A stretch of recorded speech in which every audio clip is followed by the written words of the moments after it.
Okay, जो कल हमने स्टडी किया था क्लियर है सबको? कोई कंफ्यूजन हो किसी को? ओके, चलो आज हम और इसके एग्जांपल करेंगे। कल हमने देखा था covalent bonding, how covalent bond is formed. तो हमने देखा था कि covalent bond is formed by the mutual sharing of electron, यानी कि म्यूचुअल शेयरिंग होती है जब इलेक्ट्रॉन्स की, तो वहां पे किसकी फॉर्मेशन होती है? कोवलेंट बॉन्ड की फॉर्मेशन होती है। H2 का मॉलिक्यूल हमने H2 नहीं देखा था, हमने CH4 देखा था कल।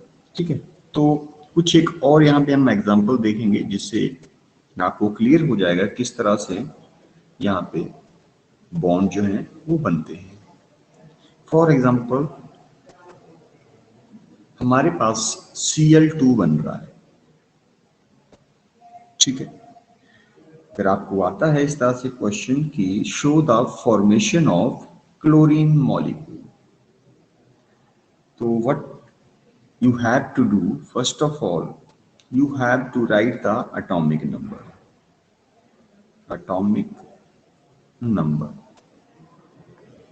So the atomic number of chlorine is 17.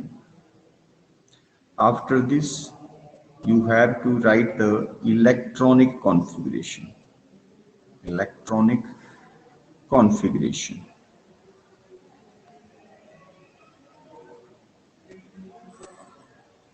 If the element are same, then you have to write only one element. If these both are different, then you have to write different electronic configuration. Okay, so here the atomic number of this is 17, so its electronic configuration is 2, 8 and 7, K, L and M shell. Now इसकी electronic configuration में जब हमने देखा तो हमने देखा कि इसके M सेल में 7 इलेक्ट्रॉन है, एंड ये वाला जो इसका सेल है it is also called as outermost cell, सबसे लास्ट वाला ये इसका शेल होता है। तो इसको अपना ऑक्टेट पूरा करने के लिए ओनली 1 इलेक्ट्रॉन्स की यहाँ पे क्या होती है? जरूरत होती है। तो ये 1 इलेक्ट्रॉन्स गेन करता है।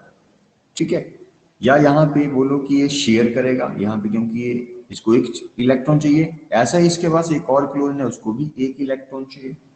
ठीक है, तो ये क्या करते हैं, दोनों को 1 इलेक्ट्रॉन चाहिए, तो दोनों इलेक्ट्रॉन्स को शेयर कर लेते हैं यहाँ पे। जैसे क्लोरीन है तो आपको क्या करना है, सबसे पहले क्लोरीन को इस तरह से बनाना है। 2 क्लोरीन है तो 2 क्लोरीन को आपको इस तरह से बनाना है। उसके बाद आप क्या करोगे, इसके जितने बैलेंस इलेक्ट्रॉन्स होंगे उनको आप शो कर दोगे। 7 वैलेंस इलेक्ट्रॉन है इसके पास भी कितने वैलेंस इलेक्ट्रॉन है? 7। ये इसके पास भी 7 वैलेंस इलेक्ट्रॉन है। जब ये दोनों आपस में कंबाइन होंगे तो ये क्या करेंगे, ये एक दूसरे के क्लोज आएंगे। ठीक है, क्लोरीन एंड दिस क्लोरीन दोनों आपस में अपने अपने इलेक्ट्रॉन्स को क्या करेंगे, शेयरिंग करेंगे 1 इलेक्ट्रॉन्स की। बाकी के इलेक्ट्रॉन जो होंगे वो वैसे एज इट इज रहेंगे। अब इससे क्या होगा, इससे दोनों जो यहाँ पे हमारे पास ये एलिमेंट हैं, इन दोनों एलिमेंट्स का ऑक्टेट पूरा हो जाएगा। ठीक है, तो यहाँ पे इसका भी ऑक्टेट यहाँ पे पूरा हो जाएगा। जो हमारे पास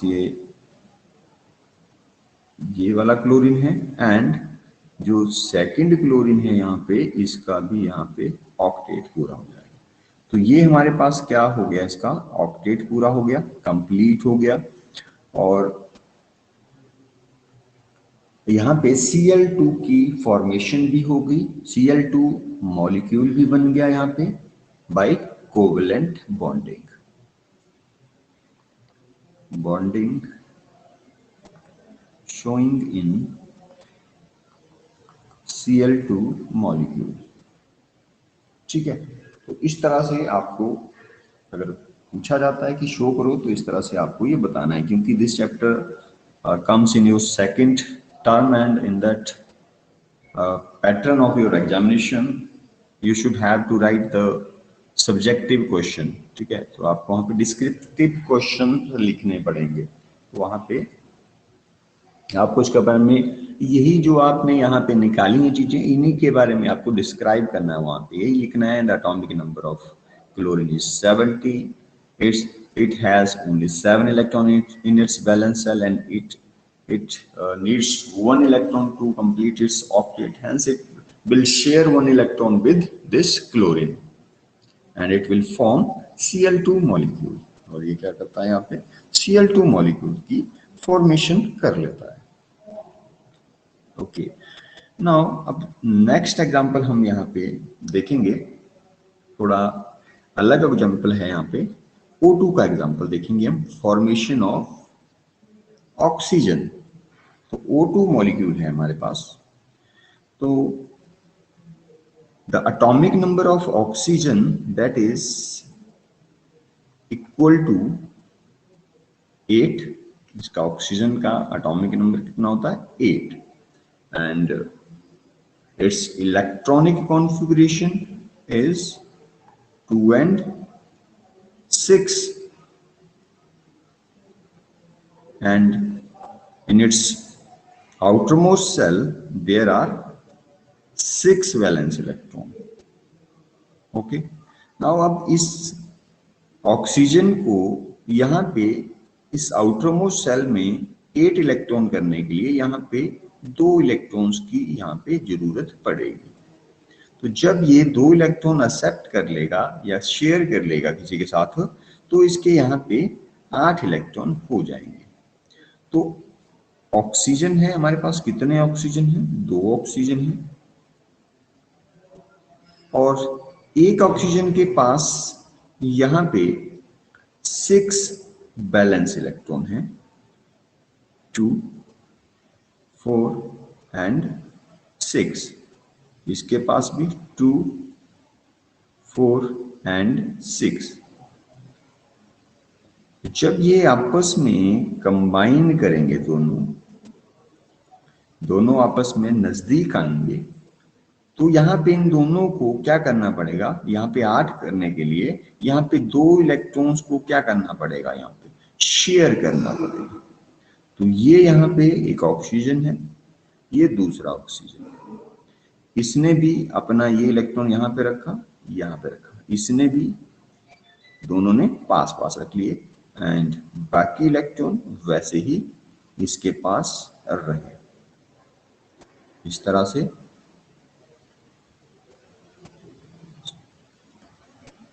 तो अब यहाँ पे जो यहाँ पे ये मॉलिक्यूल बना, कौन सा मॉलिक्यूल बना, ये O2 मॉलिक्यूल बना। तो इसमें भी अगर हम क्या करें, इसके इसी तरह से इसका भी अगर हम इलेक्ट्रॉन डॉट स्ट्रक्चर जो हमने यहाँ पे बनाया है, तो इसको भी अगर हम देखें, तो यहाँ पे भी अगर हम मैं इस ऑक्सीजन की बात करूं, तो इस ऑक्सीजन के पास भी 8 इलेक्ट्रॉन है। कौन कौन से, 1, अगर हम इसको देखें तो कौन कौन से हैं इसके पास, दैट इज 2 इलेक्ट्रॉन ये हैं यहाँ पे, 2 इलेक्ट्रॉन ये हैं, 4, और 4 इलेक्ट्रॉन यहाँ पे ये हैं, 8 इलेक्ट्रॉन है। इस ये जो यहाँ पे इस साइड में ये जो सर्कल है, इसके पास कितने इलेक्ट्रॉन है, 8।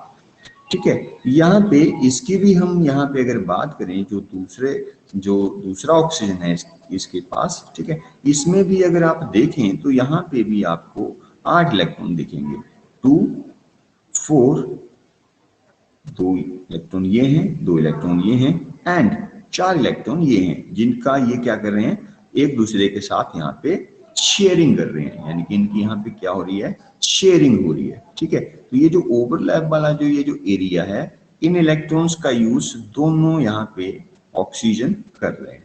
ठीक है, तो इसके बाद किसकी फॉर्मेशन कर रहे हैं, ये O2 मॉलिक्यूल की यहाँ पे फॉर्मेशन हो रही है। ये O2 मॉलिक्यूल है। तो यहाँ पे अगर आप देखें तो 2 बॉन्ड ये शेयर कर रहा है। ठीक है, अभी तक जितने एग्जांपल देखे थे हमने, वहां पे सिंगल बॉन्ड बन रहा था, यहाँ पे क्या बन रहा है, ये डबल बॉन्ड बन रहा है। तो ऑक्सीजन, जब भी ऑक्सीजन के साथ आपको दिखेगा तो आपको यहाँ इनके बीच में दो लाइंस दिखेंगी। इन लाइंस का मतलब क्या है? These are bond. एंड कैसा बॉन्ड है ये? डबल बॉन्ड है। इसको हम क्या पढ़ते हैं? डबल बॉन्ड इसको हम पढ़ते हैं। तो यहाँ पे डबल बॉन्ड की फॉर्मेशन हो रही है between two oxygen atom forming A oxygen molecule. तो इस तरह से आप इसको बनाएंगे, ड्रॉ करेंगे। ठीक है, ये कॉम्बिनेशन से पहले था, ये कॉम्बिनेशन के बाद जब इसने क्या किया? कोवेलेंट बॉन्ड की फॉर्मेशन की।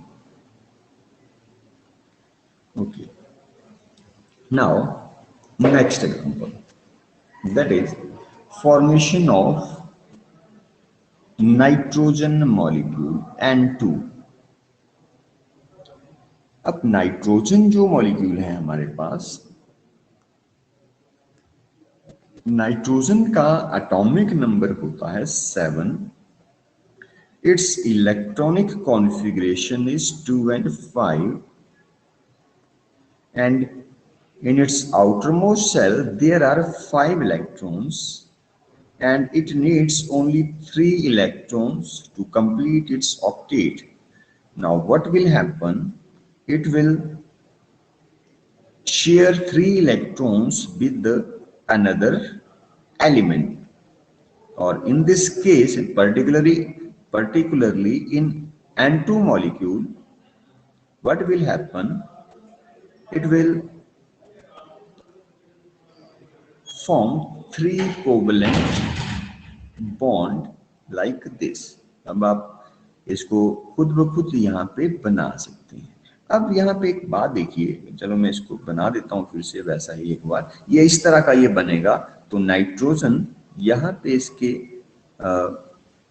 ये 3 इलेक्ट्रॉन इस नाइट्रोजन के, ये मैंने थोड़ा दूसरे से बना दिए, ये दूसरा नाइट्रोजन, इसके ये इलेक्ट्रॉन। ठीक है, अब देखो यहाँ पे एक बात आपको ध्यान देनी है।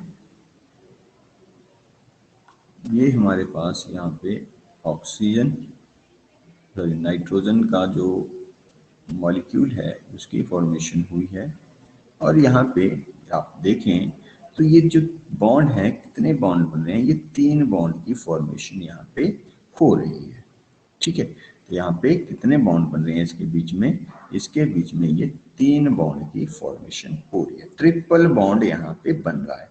अब यहाँ पे एक और चीज है, ये जो आप ये बॉन्ड देख रहे हो, इस बॉन्ड को, यानी कि जहां पे शेयरिंग हुई है, इस बॉन्ड को बोला जाता है, 2 इलेक्ट्रॉन है इसमें, ठीक है, यानी कि 2 इलेक्ट्रॉन को मिला के क्या बन रहा है? एक सिंगल बॉन्ड बन रहा है। यहाँ पे ये दूसरा बॉन्ड बना, ये तीसरा बॉन्ड बना। तो ये जो 3 बॉन्ड बन रहे हैं इनको हम बोलते हैं triple bond, triple bond. And ये जो बॉन्ड जो बन रहे हैं इनको हम बोलते हैं बॉन्ड पेयर। क्या बोलते हैं इनको? Bond pair. और ये जो आप यहाँ पे देख रहे हैं, जो इलेक्ट्रॉन बच गए हैं, जो ये बच गए हैं इलेक्ट्रॉन, यहाँ पे बच गए हैं, या ऑक्सीजन के केस में हमने देखे थे ये इलेक्ट्रॉन, ये जो बचे हुए इलेक्ट्रॉन है जिन्होंने शेयरिंग नहीं की है, ये इलेक्ट्रॉन, ठीक है, इसके केस में ये जो ये बचे हुए इलेक्ट्रॉन है, तो इनका भी एक नाम होता है। इनको क्या बोला जाता है? केमिस्ट्री में इनको बोला जाता है लोन पेयर। याद रखना इन नामों को। इसको क्या बोला जाता है? Lone pair. और ये जो जहां पे बॉन्ड बन गया है इसको बोला जाता है बॉन्ड पेयर। क्लियर है? Sir please repeat. ओके, मैंने बोला कि जहां पे बॉन्ड बन जाता है, यानी कि जहां पे शेयरिंग हुई, जिससे इन्होंने अपना ऑक्टेट पूरा किया। अगर इसमें भी हम देखें तो इस नाइट्रोजन के पास 8 इलेक्ट्रॉन है टोटल, 1 2 3 4 5 6 7 एंड 8 इलेक्ट्रॉन इसके पास टोटल है। ठीक है, यहाँ पे इस नाइट्रोजन के पास भी 8 होंगे, 1 2 3 4 5 6 7 8। अब मैंने बोला जो बॉन्ड यहाँ पे बन गया है, ठीक है, ये जो बॉन्ड बना हुआ है इसको हम बोलते हैं बॉन्ड पेयर। ठीक है, ये 3 बॉन्ड है तो ट्रिपल बॉन्ड बोल दिया, बट ये सिंगल जो बॉन्ड बना हुआ है, सिंगल बॉन्ड को यहाँ पे बॉन्ड पेयर बोला जाता है। जबकि जहां पे ये इलेक्ट्रॉन आपको दिख रहे हैं तो दो इलेक्ट्रॉन मिला के एक लोन पेयर बनाते हैं, सिंगल इलेक्ट्रॉन लोन पेयर नहीं होगा, दो इलेक्ट्रॉन मिला के क्या बनाते हैं, एक लोन पेयर बनाते हैं।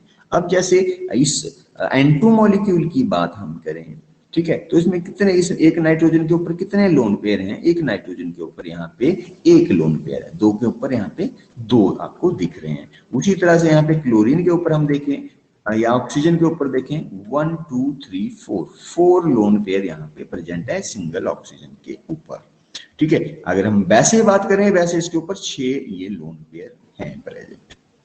ओके, नाउ अब एक और थोड़ा सा डिफरेंट एग्जांपल यहाँ पे देख लेते हैं। मॉलिक्यूल है हमारे पास NH3, कौन सा मॉलिक्यूल है, NH3। What now? Tell me what is the atomic number of nitrogen?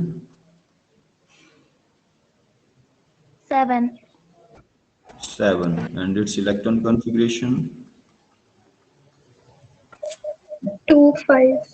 2 5. 2 5. Okay, now this is nitrogen and the valence electron in a nitrogen, कितने वैलेंस इलेक्ट्रॉन हैं, 5। 5 वैलेंस इलेक्ट्रॉन मैंने लगवा दिए, 1 2 3 4 5।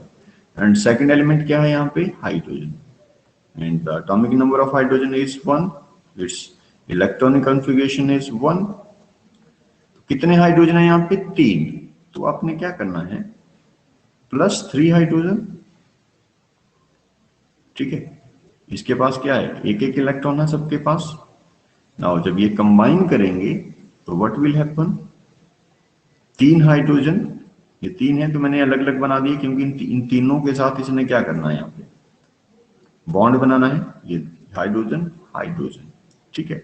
तो यहाँ पे अब अगर आप देखें तो हाइड्रोजन के पास भी क्या था, एक एक इलेक्ट्रॉन था, ठीक है। तो इन हाइड्रोजन ने अपना इलेक्ट्रॉन क्या कर लिया, शेयर कर लिया, किसके साथ, इस नाइट्रोजन के साथ। यहाँ बॉन्ड पेयर बन गया, यहाँ पे बॉन्ड पेयर बन गया, यहाँ पे भी बॉन्ड पेयर बन गया। बट ये ट्रिपल बॉन्ड नहीं है, इसको हम ट्रिपल बॉन्ड नहीं बोलेंगे। ट्रिपल बॉन्ड तभी, डबल बॉन्ड हम तभी बोलेंगे जब एक जगह पे प्रेजेंट हो।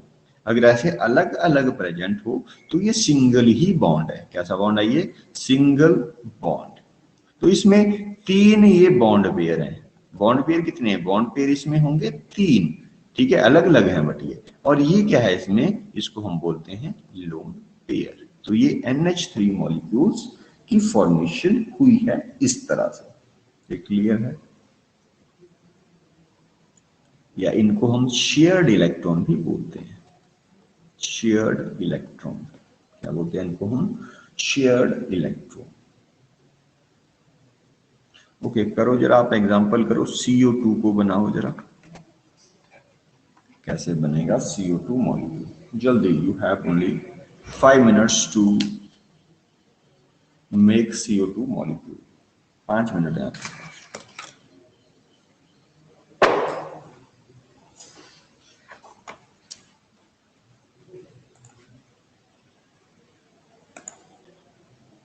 क्या है हमारे पास, प्रॉपर्टीज ऑफ कोवेलेंट कंपाउंड्स। जिस तरह से हमने प्रॉपर्टीज देखी थी आयनिक कंपाउंड की, उसी तरह से प्रॉपर्टीज शो करता है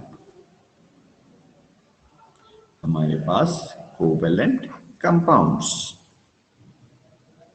तो हमने देखा था कि जो कोवेलेंट कंपाउंड्स जो होते हैं ये इलेक्ट्रॉन्स की शेयरिंग करते हैं, ठीक है। और जनरली ये जो कार्बन जो होता है हमारे पास, ये नॉन पोलर नेचर का होता है। पहले आपको समझना है कि पोलर और नॉन पोलर क्या होता है, ठीक है। तो इसकी प्रॉपर्टीज को पढ़ने से पहले मैं आपको थोड़ा सा पोलर और नॉन पोलर के बारे में बता देता हूँ। पोलर, नॉन पोलर, वैसे ये पेपर में नहीं पूछा जाएगा आपसे नॉन पोलर, बट थोड़ा सा समझने के लिए पोलर, कोवेलेंट कंपाउंड और नॉन पोलर कोवेलेंट कंपाउंड। ठीक है, दो तरह के कंपाउंड्स यहाँ पे हमें देखने को मिलते हैं ऑर्गेनिक में। पोलर का मतलब क्या हुआ यहाँ पे? पोलर का मतलब होता है दो पोल, जैसे पॉजिटिव और नेगेटिव। ठीक है, तो यहाँ पे जैसे हमने आयनिक कंपाउंड पढ़ा था NaCl, तो यहाँ पे पॉजिटिव नेगेटिव, तो ये पोलर कंपाउंड था, पोलर आयनिक कंपाउंड था ये। इसी तरह से पोलर कोवेलेंट कंपाउंड भी होते हैं। जैसे मैं एग्जांपल दूं, HCl है हमारे पास, नॉन पोलर का एग्जांपल है CH4 है। ये हमें पता कैसे लगता है कि ये पोलर है, ये नॉन पोलर है? ये पता लगता है हमें इसकी इलेक्ट्रोनेगेटिविटी से। तो अगर आपको याद होगा, मैंने आपको बताया था electronegativity is the tendency of an element to gain electron और to attract share pair of electron. यहाँ पे एक और डेफिनेशन बन जाती है इलेक्ट्रोनेगेटिविटी की। What is electronegativity? It is the tendency of an element to attract share pair of electron, अपनी तरफ खींचना। जैसे HCl है, तो HCl में Cl की इलेक्ट्रोनेगेटिविटी ज्यादा होती है, तो ये इस इलेक्ट्रॉन को अपनी तरफ खींच लेता है। ठीक है, खींच के रखता है मतलब अपनी तरफ। तो ऐसे कंपाउंड है, कोवेलेंट कंपाउंड है, बट कोवेलेंट के साथ साथ पोलर कंपाउंड भी। और ये जो है, इसमें इलेक्ट्रोनेगेटिविटी डिफरेंस नहीं होता है ज्यादा, तो ये नॉन पोलर होता है। कैसा होता है ये? नॉन पोलर ये होता है। तो ये हुआ हमारे पास पोलर और नॉन पोलर कोवेलेंट कंपाउंड। अभी इतना चाहिए, आप इसको ध्यान में रखो। अब जो कोवेलेंट कंपाउंड जो होते हैं, इनकी अगर हम बात करें, इनकी प्रॉपर्टीज की, तो ये कोवेलेंट कंपाउंड, इनका low melting and boiling point होता है। Boiling point, low melting and boiling point क्यों लो होता है? क्योंकि इनमें जो इंटरमोलिकुलर फोर्सेस ऑफ अट्रैक्शन होती हैं between the atom are very small. क्यों? क्योंकि in case of covalent molecules, क्योंकि यहाँ पे पॉजिटिव और नेगेटिव में जिस तरह से आयनिक बॉन्ड में होता था कि इनके बीच में क्या होता था, अट्रैक्शंस होती थी बहुत ज्यादा, क्योंकि अपोजिट चार्जेस क्या करते हैं, एक दूसरे को अट्रैक्ट करते हैं। तो यहाँ पे कुछ ऐसा कुछ भी नहीं है, यहाँ पे बहुत ही बिग फोर्सेस होती हैं और वो भी बहुत ही स्मॉल होती हैं। Small inter molecular forces of attraction. ठीक है, जिसके कारण इनका मेल्टिंग और बॉइलिंग पॉइंट क्या होता है, कम होता है बहुत ज्यादा। सेकंड, ये जो कोवेलेंट कंपाउंड होते हैं, these are poor conductor of electricity. Poor conductor of electricity. ठीक है, तो आपने देखा कभी कि हमने लकड़ी की जो है वायर बनाई हुई है, या हम कोयले का जो है यूटेंसिल बना रहे हैं अपना, नहीं बनाते हैं। ठीक है, या उसकी वायर यूटेंसिल मतलब हीट भी यहाँ पे ले सकते हैं, poor conductor of heat and electricity भी आप कर सकते हो उसको। ठीक है, तो ये क्या होते हैं? These are generally poor conductor of electricity. Only graphite ये एक ऐसा आपका जो है नॉन मेटल है, या इसमें कोवेलेंट कंपाउंड बोल सकते हो आप। ठीक है, जो क्या करता है, इलेक्ट्रिसिटी को फ्लो करवाता है या कंडक्ट करता है। तो इसमें पुअर कंडक्टर क्यों होते हैं इलेक्ट्रिसिटी से? क्योंकि यहाँ पे जो इलेक्ट्रॉन्स जो होते हैं उनकी शेयरिंग की हुई होती है, वो फ्री नहीं होते हैं। और कंडक्शन कब होगी? जब इलेक्ट्रॉन फ्री हो। तो यहाँ पे शेयरिंग के कारण ये पुअर कंडक्टर दिखाते हैं इलेक्ट्रिसिटी का। ठीक है, and third, these are generally volatile in nature. ये क्या होते हैं? वोलेटाइल होते हैं नेचर में। अब इसका क्या मतलब हुआ? तो आपने देखा होगा, आप पेट्रोल को देखते हो। ठीक है, तो पेट्रोल क्या होता है, अगर आप उसको खुले बर्तन में रखेंगे तो क्या हो जाएगा, वो इवेपोरेट हो जाएगा। यानी कि उसमें क्या है, वो उसका नेचर है, वो वोलेटिलिटी है, उसमें वोलेटाइल है वो। ठीक है, कैरोसिन है उसको आप ऐसे रखोगे, थोड़े दिनों के बाद वो क्या हो जाएगा, खत्म हो जाएगा, क्योंकि उसमें क्या है, वोटाइलिटी है, वो इवेपोरेशन होती है उसमें। ठीक है, तो ये एंड अगर हम बात करें इसके सॉल्युबिलिटी की, किसकी, सॉल्युबिलिटी, तो ये सॉल्युबल नहीं होते हैं वाटर में। ओनली जो पोलर कोवलेंट कंपाउंड होते हैं, जो पोलर, मैंने एग्जांपल दिया जैसे HCl को मैं वाटर में घोलूंगा ये घुल जाएगा, बट अगर मैं CH4 को घोलूंगा तो आप अपने घरों में देखें, जो हमारे पास जिसका हम तड़का लगाते हैं ऑयल, ठीक है, वो एक क्या है हमारे पास, एक कोवलेंट कंपाउंड है। कैसा कंपाउंड है, कोवलेंट कंपाउंड है। तो अगर हम ऑयल को वाटर में मैं ऐड करता हूं तो यू विल सी दैट वो उसमें मिक्स नहीं होता, या पेट्रोल को मैं वाटर में डालता हूं तो क्या उसमें मिक्स होता है, नहीं, क्योंकि वो क्या है आपका, वो नॉन पोलर कंपाउंड है। और मैंने यहाँ पे क्या बोला कि केवल पोलर कंपाउंड ही क्या होंगे, कोवलेंट कंपाउंड ही वाटर में सॉल्व होंगे, और इनकी सॉल्युबिलिटी पानी में क्या होगी, नहीं। तो ये 4 प्रॉपर्टीज आपने इसकी करनी है। बाकी नेक्स्ट जो आपका क्लास होगी, in that class you have to prepare chapter number 2 acid, बोला मैंने इस वीक के लिए भी था, बट अब नेक्स्ट वीक में इसका टेस्ट MCQ टेस्ट आपका कंडक्ट करूंगा, तो that day you have to prepare yourself